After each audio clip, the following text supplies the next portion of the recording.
there's a teacher who has an elongating neck that makes a horrible cracking sound, and she can sort of snake around and look around corners and follow you with her head. That sort of feels like, when you're a kid and you're afraid that the teacher can see you doing anything. Indeed. Many's a time I heard Miss Colm say, I have eyes in the back of my head. So...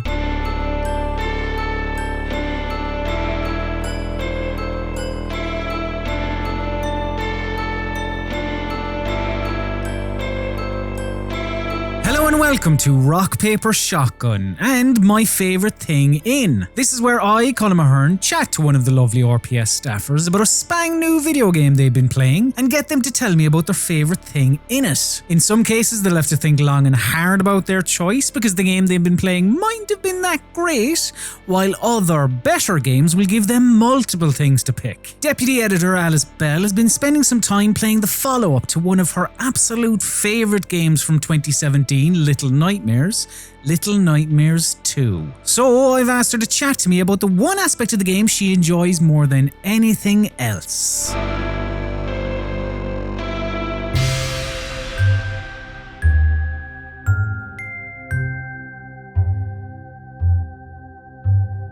So Alice, what is your favourite thing in Little Nightmares 2? My favourite thing in Little Nightmares 2 is or are the monsters, the baddies.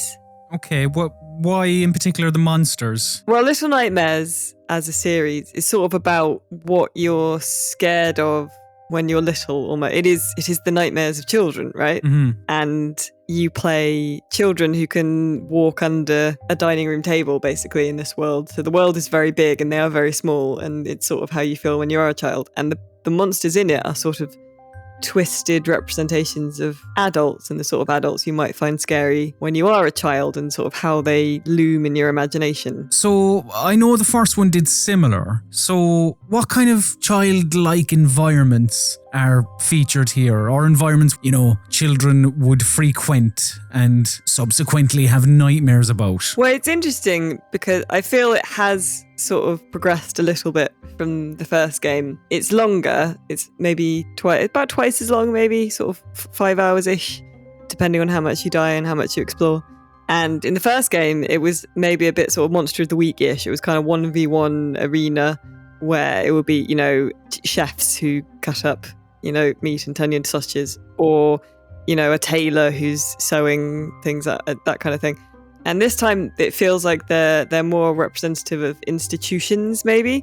So you start off actually in a forest and there's a hunter, and that feels like it's sort of a bridge between the style of the first game and this game, which is very similar. But the main sort of two that I think I want to talk about, because I don't want to spoil it, but there you go to a school and there's a teacher who has an elongating neck that makes a horrible cracking sound, and she can sort of snake around and look around corners and follow you with her head. That sort of feels like, when you're a kid and you're afraid that the teacher can see you doing anything and everything. Indeed. Many's a time I heard Miss Colm say, I have eyes in the back of my head. So...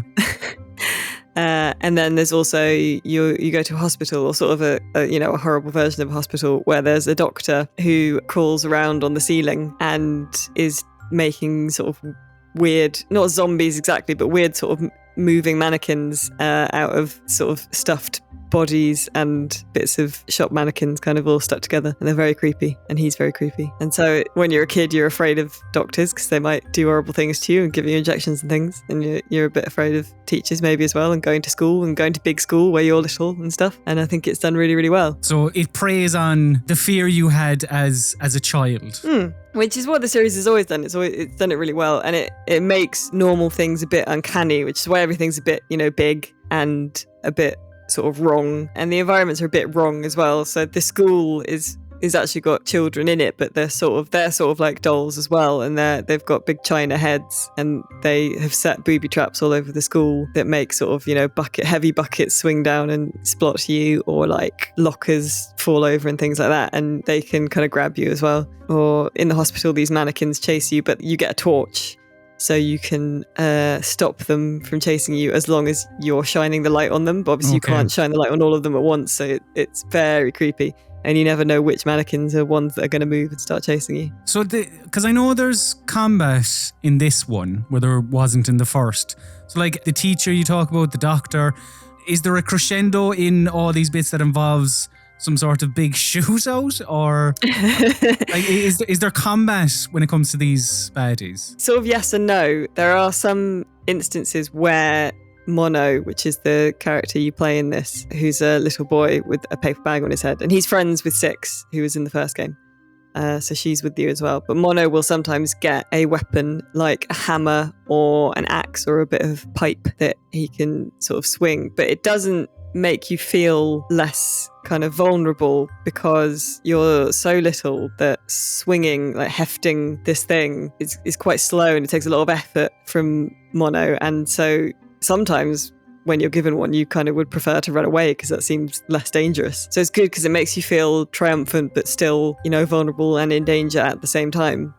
And yeah, you sometimes get them if you need to sort of smash your way through a door, or maybe if you can, if you need to smash a few of these porcelain kids' heads. But the grown-ups, you can't really do that to. The grown-ups you have to trick and run from in other ways. I suppose tying again into that whole fear you have as a child, but like, even if you are scared of your teacher, you're not going to go, here, Miss Colin, you, me, outside. Yeah.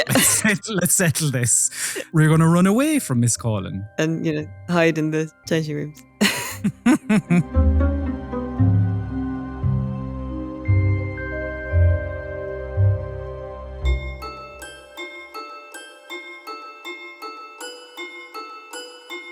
Thank you very much for chatting with me today, Alice. And if you, dear viewer, would like to check out Alice's full thoughts on Little Nightmares 2, be sure to have a read of her written review of the game on rockpapershotgun.com. Thank you very much for watching, you absolute star. We hope to see you again soon as we learn more about people's favourite things in video games. But do remember, for all of your PC gaming needs, keep it on rockpapershotgun.com.